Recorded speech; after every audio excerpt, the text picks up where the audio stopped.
Today on the podcast, I get to talk with James McCann about his gap year. Now, James is a real guy's guy. He talks about skipping school in high school and not taking things terribly serious, and how life is now different after taking a gap year and getting into the HVAC-R program at college. So if you want to hear about what it's like to be a server for your gap year, spend some time figuring out who you are and connecting back into the college sphere afterwards, this episode is for you.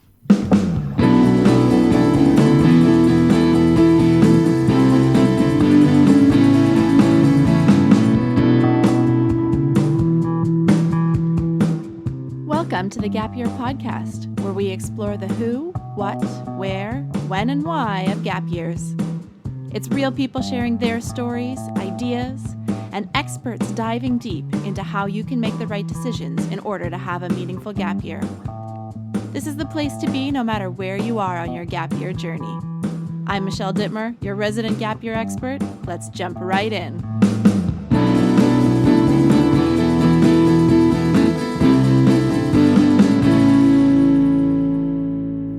Welcome to the Gap Year Podcast. My name's Michelle Dittmer, and today I have the pleasure of sitting down with James McCann, who's going to share a little bit about his gap year and what he is up to these days. So welcome, James. Thanks for joining me on the podcast. Thanks for having me. All right. So why don't we get started, get to know you a little bit. Why don't you tell us 3 things about yourself? I'm James. I'm in an HVAC-R program, heating, ventilation, air conditioning, refrigeration. I like to play guitar, and soccer is my favorite sport. Nailed it. Love it. Okay, so you took a gap year a little while ago. Yep. What did you do while you were on your gap year? Mostly worked, hung out with friends. Just kind of did like a little bit of everything just to see what I wanted to do after when I go back to school. Yeah, so I think that's really neat that you were able to do a little bit. A lot of people don't realize how much time you can spend working on a gap year to make some money, either to pay for school or to pay for different adventures that you're going on. So I think it's really important that people understand that that's a huge piece of what a gap year can look like. And what type of jobs did you have while you were on your gap year? Mostly restaurant hospitality, like serving in kitchens and mostly that stuff, yeah. And did you like working in that field? Yeah, a lot of fun.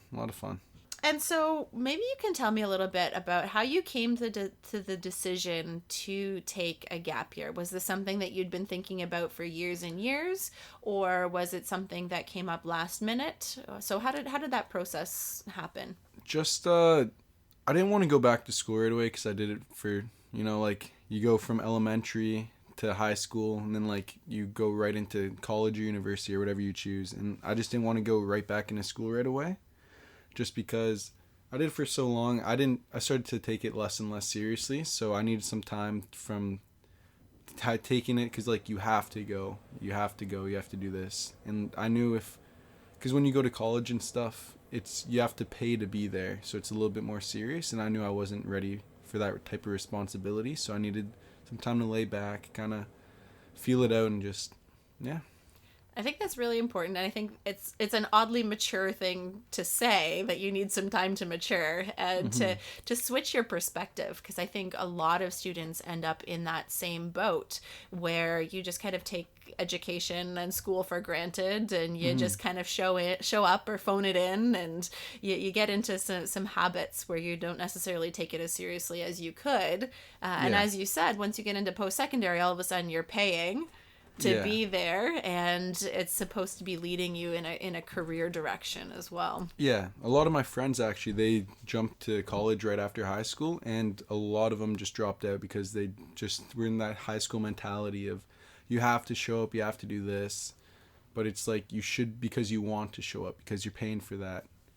Yeah, and I think that's really cool that you can articulate that some of your friends kind of just made that transition. And I sometimes talk about taking a gap year, how it changes your perspective on education, because sometimes we just think of college or university as grade 13 and grade 14 and grade 15 versus it being higher education where you're actually going for a specific purpose. So I really like the way that you were able to say that this was something that allowed you to take that time to shift your perspective on education. Yeah. And did you always know that you wanted to go into HVAC-R? No. To be honest, I still don't even know if I do. But it's definitely good to learn. Definitely good to have a trade in your back pocket. But yeah. Yeah, and you know what? Not everybody knows exactly what they want to do, and I think that's really detrimental for a lot of young people, for them to hear this message over and over again, that you should know what you want to do and you need to be on a path that's gonna lead you to your dream job.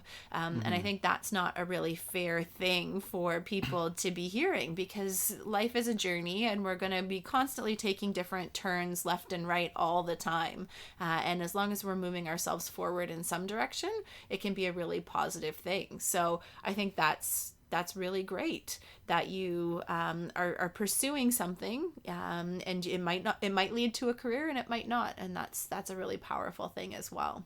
Mm-hmm. So what did you do? You said you were kind of trying out different things to figure out maybe what might be a good path for you. So what were some of the things that you kind of explored or looked at, or did you talk to anybody about their particular career path along the way?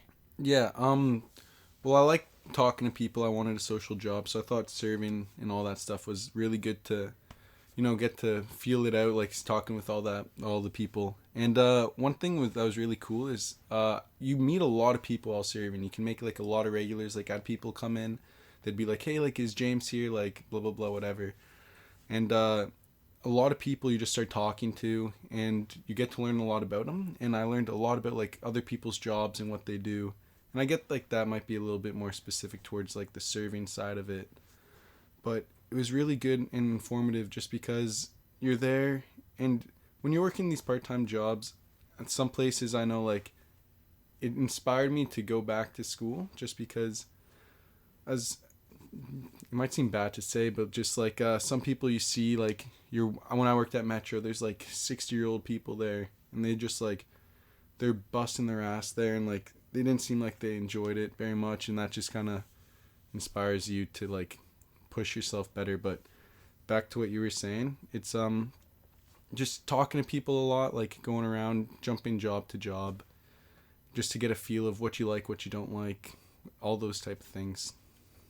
I love that you talk to a whole bunch of different people, because that's a skill that a lot of people are intimidated by, is having conversations with people. And we are social people by nature, and there's so much that we can learn from people, whether they are regulars at the restaurant or your uncle's best friend's daughter who might be in a career that you're interested in. Yeah. And the more conversations that you can have, the more opportunities there is to learn about what else is out there. Because sometimes when we're in high school, we think about what careers are out there, and we think teacher, lawyer, doctor, nurse, police officer, firefighter, and that's kind of where our knowledge ends. But yet there's so many other things that are out there that we start to get exposure to when we start to meet different people and talk about different things. Mm-hmm. And I liked also that you mentioned that you got a different perspective on what it means to work a minimum wage job, or kind of an entry level job, or unskilled job in some regards, because a lot of parents are really scared that their young person is going to start working and they're going to get a taste of money. Because for the first time, like, as a student, you are poor. You have no money, and then all of a sudden you get this job where you get lots more hours than you're used to. You get a paycheck. So I'm wondering if you could talk a little bit about your relationship with money when it came to going from being a student with minimal income to actually having a job. What did that look like for you? Oh, it was a lot of fun, just because I didn't have to pay many bills, like phone and like all that stuff. Yeah, I had to pay for it, but like rent, like all the big ones, groceries, because I was still living at home, so that was definitely a privilege. But having all that money felt really, really good, and like you start debating whether you want to go back, just because it's fast money. And like serving was like really good, because like you'd leave with like $200 tips a night, plus like the hours you worked, and like it can rack up pretty well. Especially because like I was just like 18 years old, getting like a lot of money, so it felt really good. But Yeah, no, it's just, you don't really learn how to spend it properly or save it. At least I didn't. And I didn't really handle it in a smart way to where what I could have been, especially now that like I'm living in Toronto. Just, I'm learning more of the value of money and how to handle it a bit better. And that's just, I wish I learned that a little bit sooner before, especially when I was working full time. Yeah, I love that. Money is a really slippery thing. And you learn a lot when you have less of it sometimes. So being like an 18-year-old or a 19-year-old and getting access to money for the first time, it's a real learning experience, and you can take a lot of it and understand the value of it in a different way, which I think is really cool. So I'm glad that you had that opportunity to get some cash flow and to experiment with what that looks like before you got into post-secondary, because now you can take that learning and some of those missed opportunities that you had, and you're applying it now that you're a student, now that you've moved out. You're applying those learnings in a completely different way, which I think is pretty cool. And if we look at kind of transformation, so not just in money mindset, but if you were to describe James from grade 12, what would you describe him as? Oh man, he's a totally different person. A lot more mature, definitely. Didn't take things as serious. Like, he skipped a lot of school just to go hang out with friends. Like, didn't really care, because it's like, you're forced to go. You don't really want to be there, but it's mandatory. So, especially with teenage rebellion and all that stuff, you just don't want to. It's fun to skip. It's fun to, like, do all that. But definitely a way less mature. Didn't really take things as serious. And now I've kind of learned to take things more serious and went to, like, apply that. Yeah. Sounds like a pretty cool guy. Yeah. Everybody wants to be friends with that James. So then you've taken a gap year and you've gone back to school. What would you say the biggest difference is in who you are as a person because you took that gap year? How are you a different person than you would have been if you went directly into school? Oh man, I would have not taken it serious at all. If I went straight from high school, I'd feel like I'd probably just not want to be there, just because I'm so used to the school schedule, kind of get sick of it. And me taking that year off really let me appreciate just that it is really good to be able to go back to school. And instead of taking all these courses that you don't want to be taking, like you have to take like something to get your science credit and like your math credit and English credit, you can kind of focus in, especially if you have more real world applications and real world experience where you can kind of gauge what you want to do more, and like you're like, this is what I want to do. You can actually, instead of just taking all these courses you don't care about at all, you can go and do something you're really passionate about, something you really want to do. Like if you love animals, you could become a vet or like zoologist. I'm sure that's a thing, or something like that. Sure is. But it's what you really care about. You can go to that class and you can be excited to learn and just do all this stuff.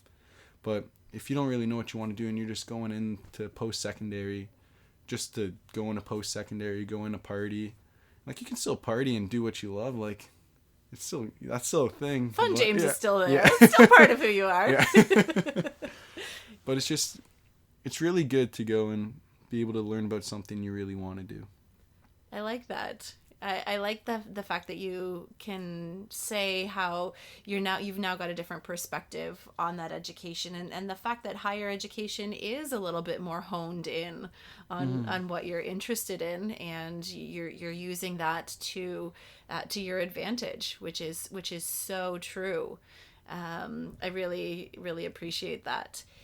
The other thing that stood out for me in what you were saying was the connection to experiential learning. How in high school you kind of have textbooks that you learn from and classes that you have to take, whereas you were talking about really connecting things to the real world and getting hands-on experience, which I think is a real great connection to gap years in general. Is that you have this opportunity to get out there and to get hands-on experience, and then your education makes more sense because you can connect it back to things that you've already experienced. Totally, yeah. So I'm sure that while you were working in the kitchen, you saw ventilation, you saw what happens when the air conditioning in your building goes down, or some of the other things. And therefore, when you stepped into your program, things make a little bit more sense because you can connect it to the real world. Totally. So I think that was another really, really cool thing that that you mentioned that I wanted to highlight, because I don't think a lot of people realize that people think you need to study and then you get experience, and that's how experiential learning works. And sometimes it's actually more value if you flip it, where you actually start with the experience, you realize things aren't working so well, then you get some education and you study because you know what you're trying to apply it to. So I think that's really neat.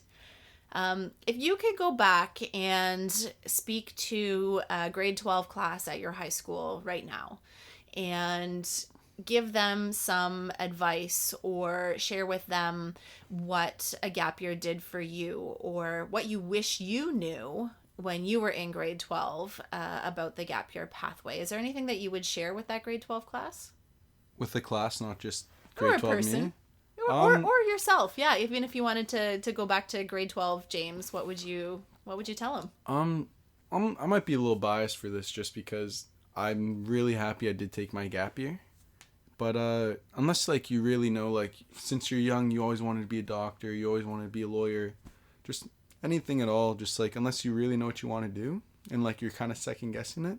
I do feel confident in the fact that the gap year really helps you kind of feel things out rather than just kind of shooting a shot in the dark and just kind of jumping into something which could be a huge financial burden. It could backfire if you don't like it, but you could love it. I'm not really sure, but I definitely think it is good to feel around a little bit before you jump into post-secondary, and like it's all right if you do that, because I know some people, like their parents even, they wanted them to like just not take time off, just jump right in post-secondary.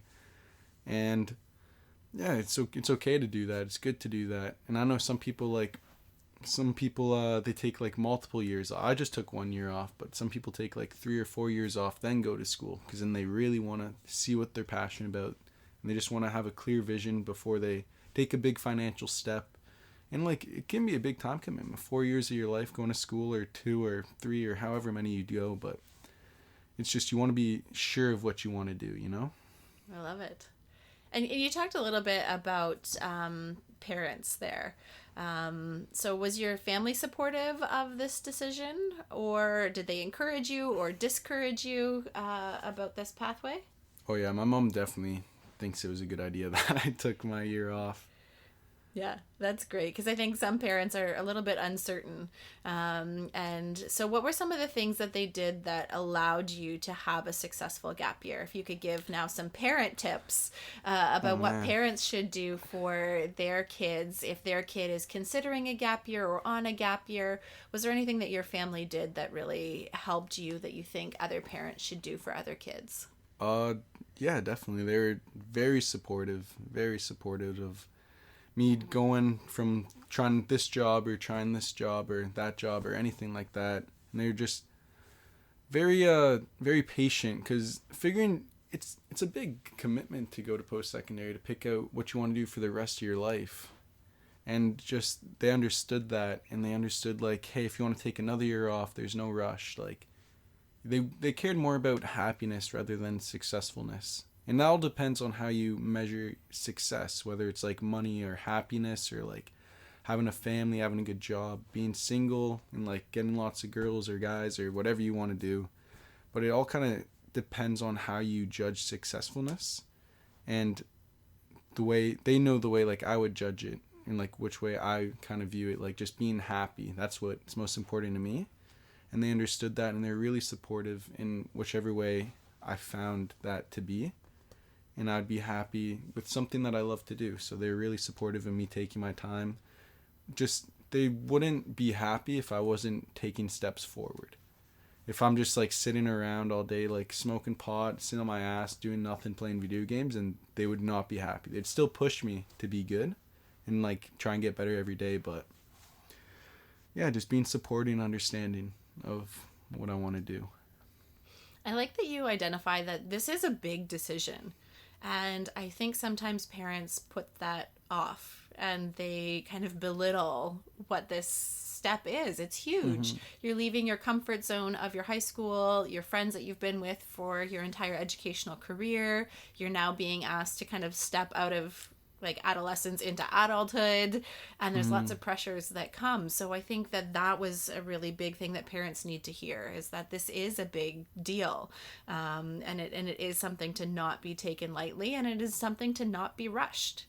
So I think that was one really good nugget that came out of it, and I've got two more that came out of that. Understanding what your kid's version of success is, or your kid's version of happiness is.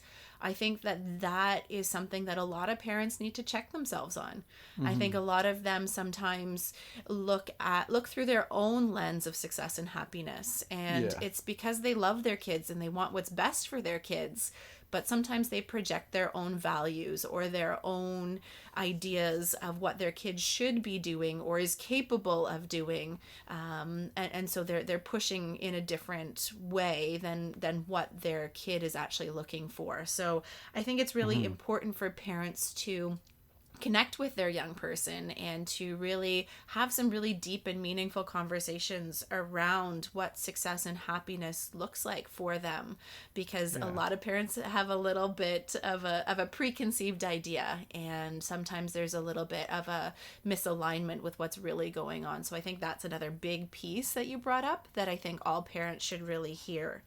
And I like the fact that you said that your parents would not be satisfied if you were just sitting around playing video games, doing nothing, that there was a constant push and support that you always needed to be moving forward in some way.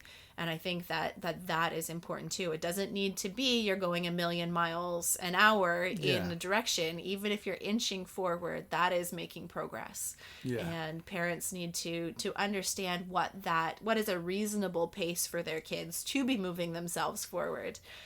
Because everybody is coming at their gap year with different expectations, different goals, different barriers that they're working through. And the pace at which they're going to be moving themselves forward is going to be different.